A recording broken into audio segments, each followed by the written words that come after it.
awesome things that have changed my life so far since all this has happened. Number one, I got over my stage fright. I sang in front of 80,000 people with Zach Bryan the other night, and I cannot sing for but I did it anyway. Number two, I quit my job at the spring factory, and so I don't have to eat Taco Bell all the time, but I'm still gonna do it anyways. Number three, I actually have to get ready more than one time out of the week now. I'm not allowed to look like Adam Sandler anymore. Well, it's not all delightful. Here are three things that have not been so great here lately. Number one, I have to convince my pawpaw not to shoot the paparazzi outside of our house every day because they've been camped out here for like 2 weeks. Number two, stop asking me for the link in bio for my OnlyFans. I don't have an OnlyFans and there will never be an OnlyFans. I just make funny jokes. That's all I do. And number three, I'm tired of the imposters and all the fake accounts. Hey, there's one more thing that's really pissing me off. Any of you selling or purchasing merchandise online, it's not from me. It's not approved by me and it's counterfeit and I'm not making a damn dime off of any of it. But I just hired a manager and I hired an attorney, so we're coming for you. But don't worry, I'm launching my merch store very soon and you'll be the first to know to get your official TUAH merch from me. Imagine going viral and experiencing your 15 minutes of fame for something that's cringeworthy as what she did. Oh, you gotta give him that hawk too and spit on that thing, you get me? You want it to be over and done as quickly as possible. And she said as much. I don't really want that to be like my image. Yeah. Like, hot tootie girl. I don't see that being like my thing. You know? But until something else comes along and grabs everyone's attention, this is where we are. And a bit of cognitive dissonance. Seems that she's not leaning away from this, but actually leaning into it with everything she has. In this video, I want to tell you exactly how a situation like hers is going to play out, and also float some advice that would keep the moniker of Hot TUAH from following her for the rest of her life. If you're new to my content, I go by TSF. That sounds familiar. And to those who've already subscribed, welcome back. Let's get some understanding. Cognitive dissonance is a psychological phenomenon that occurs when a person holds two contradictory beliefs at the same time, such as, I need to start saving money, but I spend every cent as soon as I get it. Or, I need to lose weight, but I overindulge in food and don't exercise. In Hot TUAH's case, she said she doesn't want this moniker to be her brand.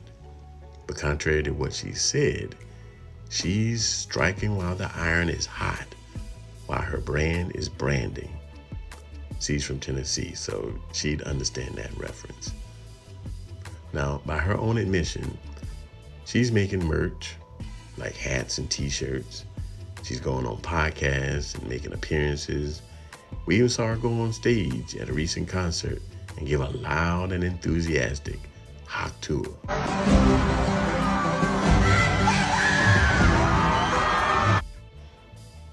What else is she doing to ensure that she's not known as the Hot TUAH girl? Well, she hired a management team, an agent, and started brainstorming all the ways that she can capitalize on this viral moment. But if she really meant what she says, the correct thing to do would be to let it die down on its own. With the next news cycle or the next viral moment, this would be all over and done. But here's the issue. She's getting the wrong advice. She's obviously got people in her ear encouraging her to capitalize while she has a spotlight. It's already a bad situation. You might as well just make some money off of it.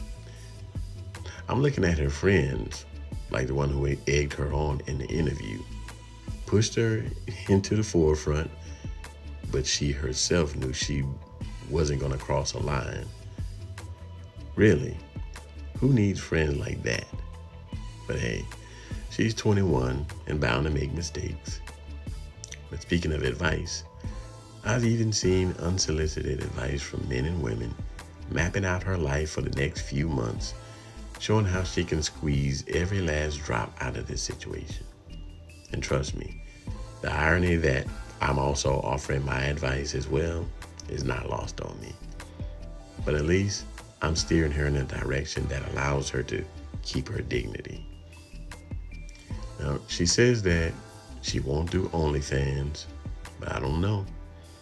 It's a slippery slope. COVID made a lot of people realize that despite what they thought, they were willing to do something strange for a little change. Her management might sell her on the fact that, well, more than just the sex worker stuff is on there. You know, it's a legitimate business. Just make an account and then you can monetize without doing any real work. A little picture here, a little tease there. Next thing you know, bless her little heart, it's the same old song. The thing with cognitive dissonance is people usually try to justify and rationalize their actions that are contrary to what they say are their beliefs. That's why the slope is so slippery. But here's to me hoping that doesn't happen. Now, she seems like a decent chick. If I were advising her, I would ask, what do you want to be known as? Because whatever it is, you need to be making moves in that direction and not in the one you're heading.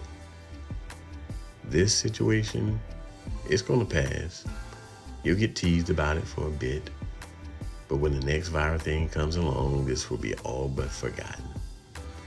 But continue to capitalize. This is going to be the thing that you're known for all your days on this earth, even when it's no longer profitable for you. Now that we got some understanding, I'm about to get up through here on y'all. If you got value from this video, hit the like button. Let me know what you think in the comments and subscribe to the channel for more content like this. Until next time.